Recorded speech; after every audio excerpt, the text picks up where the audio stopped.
And I think as leaders, if we don't look back and feel a little bit embarrassed about some things, we're probably not growing. We're not pushing ourselves. So that would be one part of the growth mindset, incredibly important to me, that I need to approach things with humility, knowing that I don't know everything.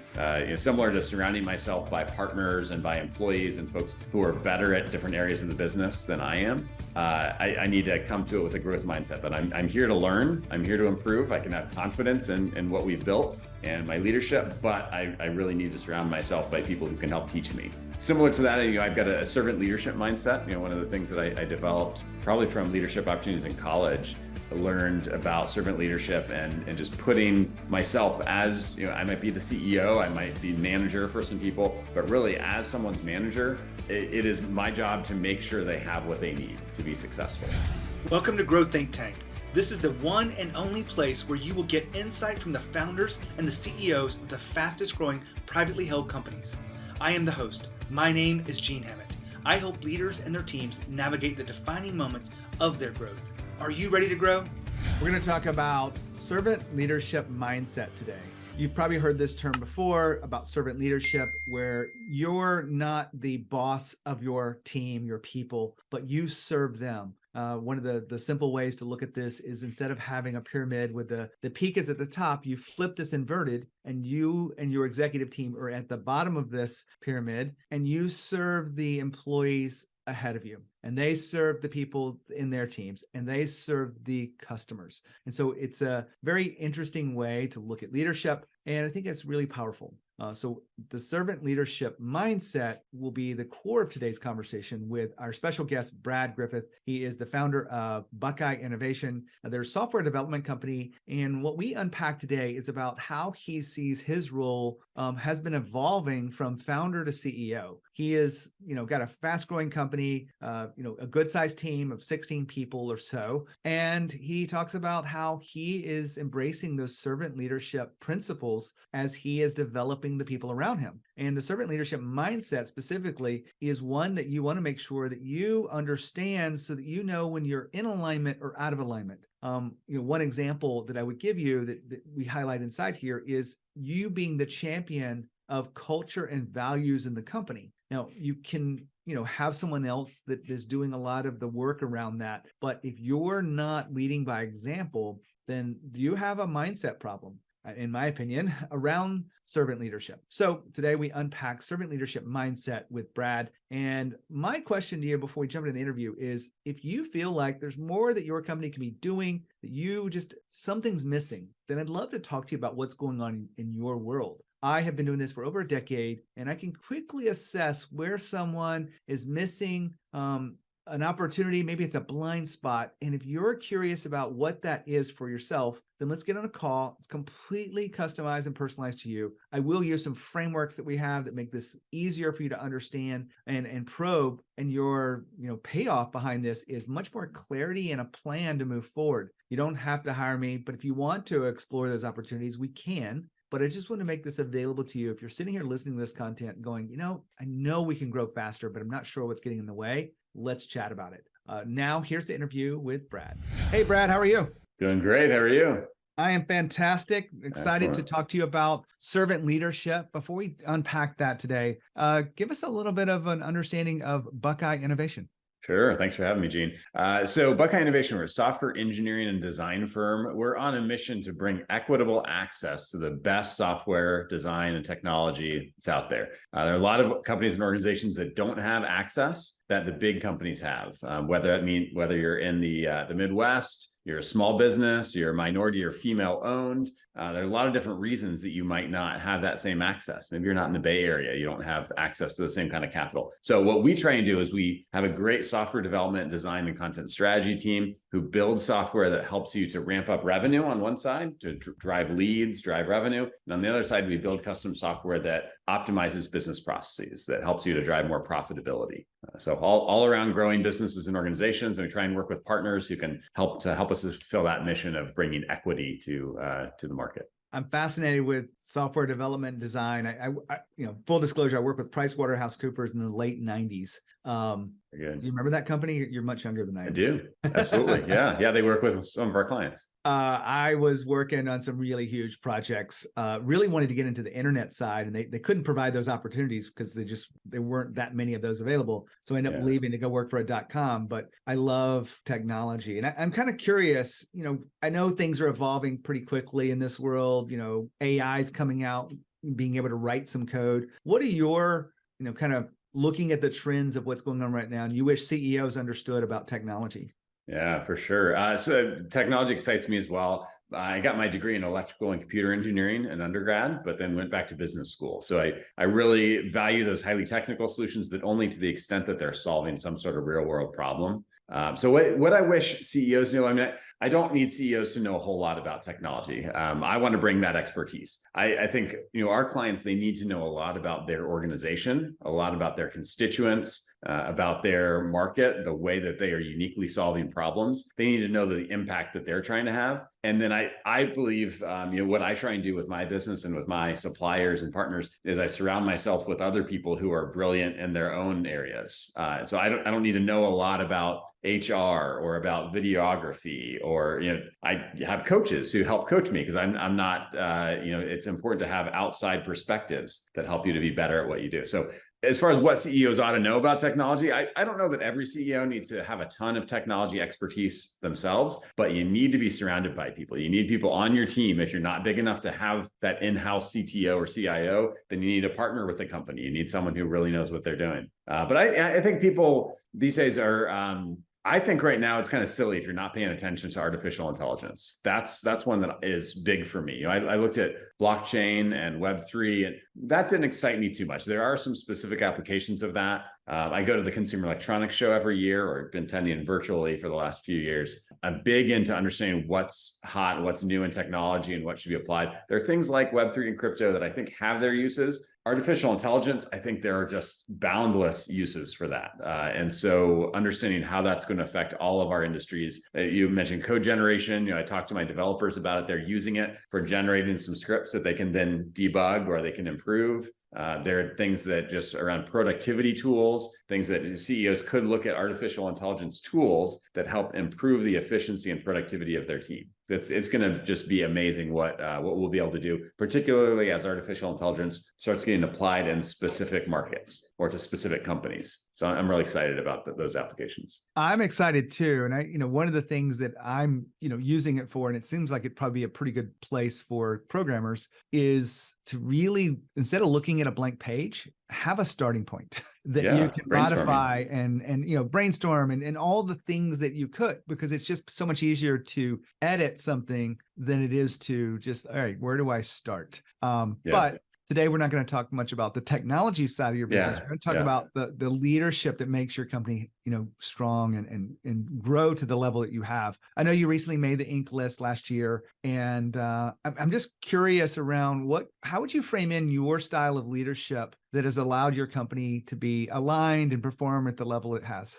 Yeah, good question. So I will be 14 years old May 1st. So coming up on 14 years. That's a while for me to practice different types of leadership and see what works well and what doesn't work well. And I've got moments from my business that looking back are just embarrassing. And I think as leaders, if we don't look back and feel a little bit embarrassed about some things, we're probably not growing. We're not pushing ourselves. So that would be one part of the growth mindset, incredibly important to me, that I need to approach things with the humility, knowing that I don't know everything. Similar to surrounding myself by partners and by employees and folks who are better at different areas of the business than I am. I need to come to it with a growth mindset that I'm here to learn. I'm here to improve. I can have confidence in what we've built and my leadership, but I really need to surround myself by people who can help teach me. Similar to that, I've got a servant leadership mindset. One of the things that I developed probably from leadership opportunities in college, learned about servant leadership and just putting myself as, I might be the CEO, I might be manager for some people, but really as someone's manager, it is my job to make sure they have what they need to be successful. My job is not to come in and tell them what to do or how to do it. My job is to help support them. And some of that could be giving them some guardrails, understanding what are boundaries that we want to work within. The company culture, for instance, I think gives some really good guardrails. Here are our core values. There's the mission that we are all aligned to serve. But really, it's not up to me to tell my team exactly how to go about serving that mission or what they should do. It's to give them those core values, to give them processes and procedures, and give my leadership team the opportunity to set some of their own goals and objectives, and then to use that as servant leaders for their direct reports. So servant leadership, I would say, is a huge part of my mentality. I don't talk about my team as employees. I don't talk about them as resources. We talk about it as a team. These are team members. I talk about my coworkers. It's not a hierarchical kind of system. It's even to the extent that I coach someone about becoming a manager. Yeah, you're going to have a direct report, which actually means that now it is your job to serve that person. So it might feel like you are higher up on an org chart, but really when you are higher up, that puts more responsibility in your lap, that you now need to make sure that the people who are on your team have all the resources and support that they need. You're clearing the way, you're removing obstacles so that they can be incredibly productive. There's two things I want to dive into there. One was about the values. You obviously have a value-centric organization. Why do you think that allows you guys to be the leaders and be the performers that you are today? Yeah, good question. So the way that I see values, it's a set, our core values. We've just got 3 of them. I like them to be things that, I'll tell you how I approach core values. I like them to be things that are easy to remember. So there are not too many of them. There are values that not just any company could say are their core values. Any one of them maybe, but that combination of those 3 is unique. And I like them to be things that a company could legitimately say the opposite is their core value, which I know is maybe a little different than how some people would approach core values. So our core values are ingenuity, initiative, and collaboration. So I think that when we really apply these, and I won't go into too much depth on these, but understanding that our company is one of innovation, Buckeye Innovation. We're here to innovate. So we need to push things forward with initiative. We need to think very creatively with ingenuity. We need to collaborate, because a diverse team that is very inclusive, that has a strong sense of belonging, of psychological safety, that enables people to produce better outcomes. So that is how we apply those core values. The thing that I think is really important about core values is that it gives that sort of a boundary, gives a little bit of a box, a framing of how do we look at things to my team, so that they don't need to come to me and say, hey, Brad, I've got this idea. This is one way I think we could do something. Should I go ahead with this? They can instead think, all right, so initiative. I need to take initiative. Maybe I should try something. We use in the Deming management method, we talk about PDSAs, plan, do, study, act loops. And so initiative tells my team they should try something to test it out. Ingenuity says you need to have multiple ways to do something. You don't just pick the first way that you know how to do something and say, we're just going to do it that way forevermore. You need to think about multiple ways. And collaboration would say, maybe I should ask others on the team across disciplines, what would they do? And so instead of coming back to me, our core values tell our team, how can they approach something and stay within the boundaries of company culture? And then it's less reliant on any one person. It becomes reliant on a culture that builds itself, more organic amongst our team. Now, Brad's just been mentioning values. And yes, you've got to have values. But I will remind you, having the values is not enough. Living the values is the idea. I love the fact that he has 3 values. They're very clear, and you can integrate these into different phases within the company. What I mean by that is the hiring, the onboarding, the promoting, rewarding, recognizing, exiting people. And there's many other aspects that you can actually use values on a day-to-day basis to create more alignment, create more of a connection, and have a stronger culture. That's the idea. So it's not having the values, it's actually living them. And if you are curious about some of this, we've got a book coming out sometime later this year, Stay in Our World. We'd love to share with you some of those real key aspects and tools and frameworks to help you become the leader that you want to be and create more leaders around you. So back to Brad. Well, thanks for unpacking that.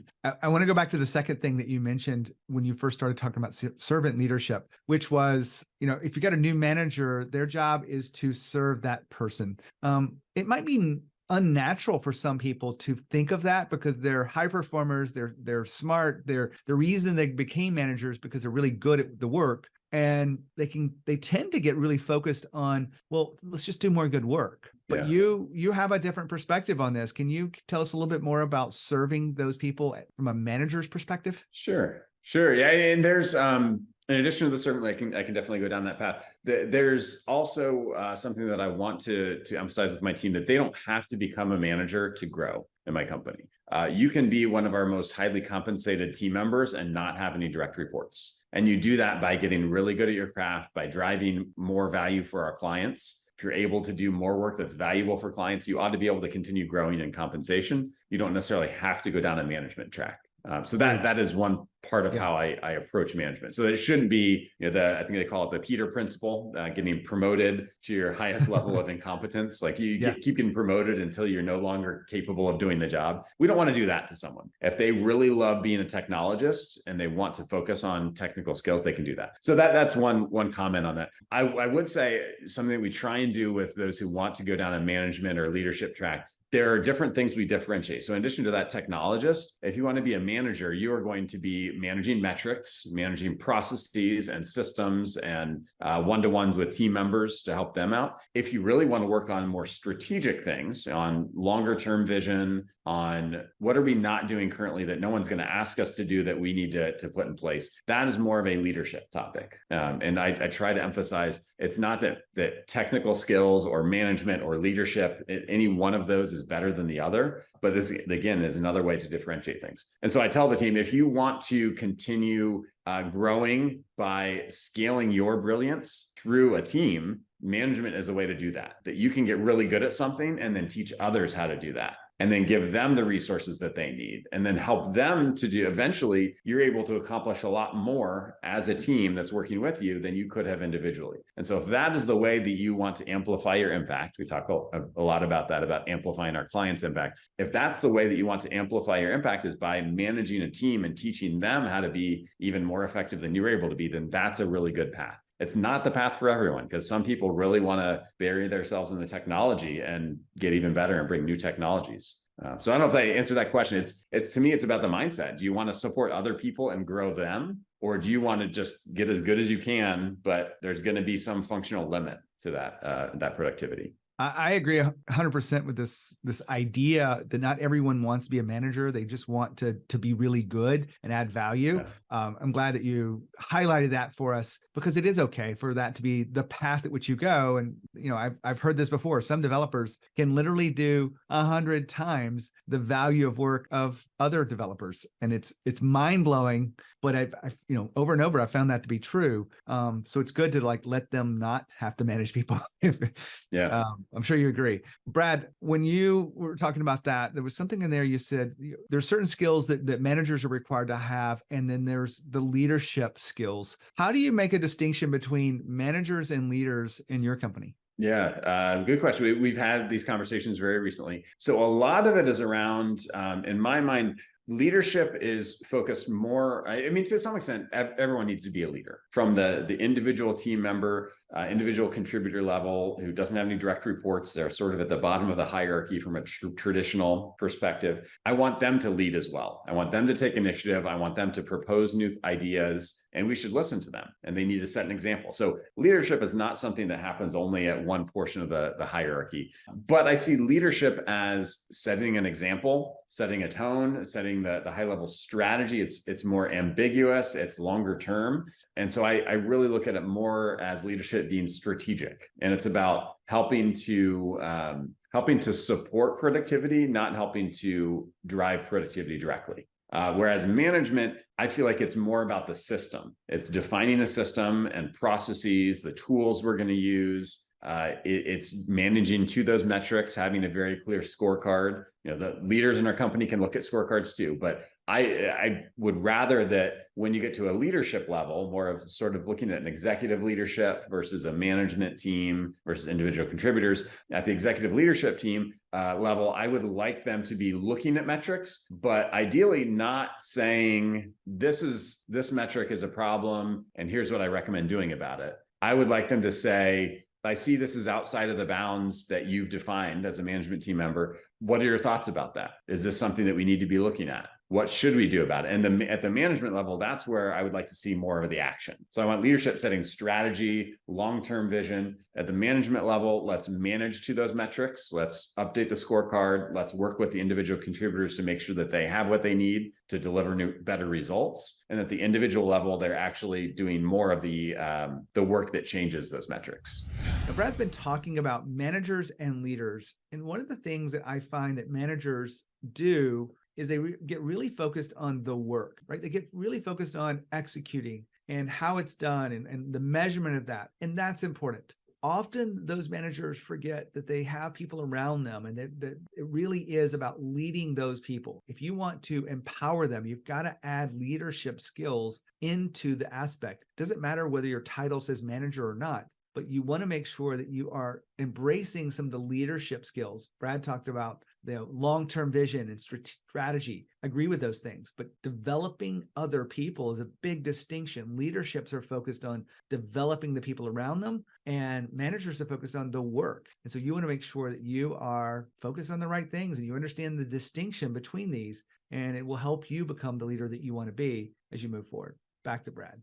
Brad, one final question as we kind of wrap up today's interview. Really, is there an inflection point within your leadership that you can look back on and say, you know, this is when I had to let go of this belief or this identity to be able to be the leader that you are today? Does anything come to mind?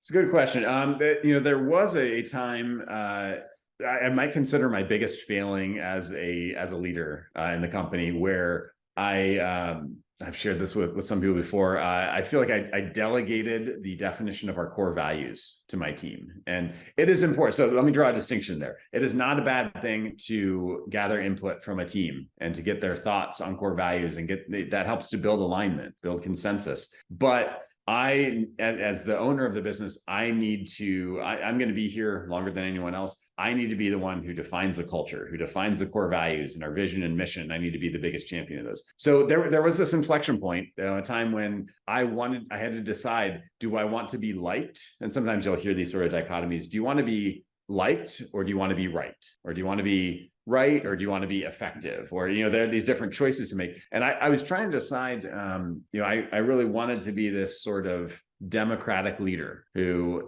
sought input from everyone. Everyone's voice is valued. Everyone is heard. You all have a say in this process. And I made the false dichotomy between I can be this leader who values everyone's opinions and gathers input, or I can be a strong, decisive leader who sets the culture of the organization. And so I had this inflection point. We ended up, long story short, losing about half of the team. Half of the team left following the departure of one of the leaders in the company. And I had to decide, I need to be a stronger leader. I need to make sure that I am the biggest champion for our core values, for our mission and our vision. I need to start building up a leadership team that's aligned on being a high performance company, that we are aligned around having the impact that we want to have on clients, not around being a family and having fun. We can have fun. We can be supportive. We can be a place where you bring your whole self to work and you are valued and your opinion is heard and we take action on the recommendations that you make. And I can be a strong leader. And so I feel like that was a definite inflection point. It's changed how I've led. Feels like it's gone well. We've grown quite substantially from that point.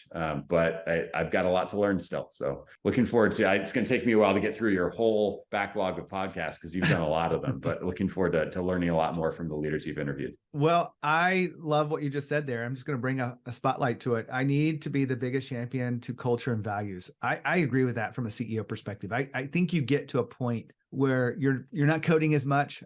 I don't know if you're still coding, but I have clients in your world and they're like, you know what? I don't code as much. I kind of miss it, but I know that my team requires me to, coach them and really develop them. And so I rarely step into that world. Yeah. And I really believe that CEOs, there are some exceptions to this, but they should be the biggest champion of culture and values in the company. So thanks for pointing that out. Absolutely. Brad, I've got a great team. I do write code occasionally. It's They don't want me writing code, but we're at a point where I've got a great team. We've got better developers than I ever was. We've got managers who are running so much of the company that I'm trying to be that culture champion and have that be my main responsibility. That's a great way to finish this. I'm sure there's a time when they have to tell you, Brad, just leave it to us. We got this.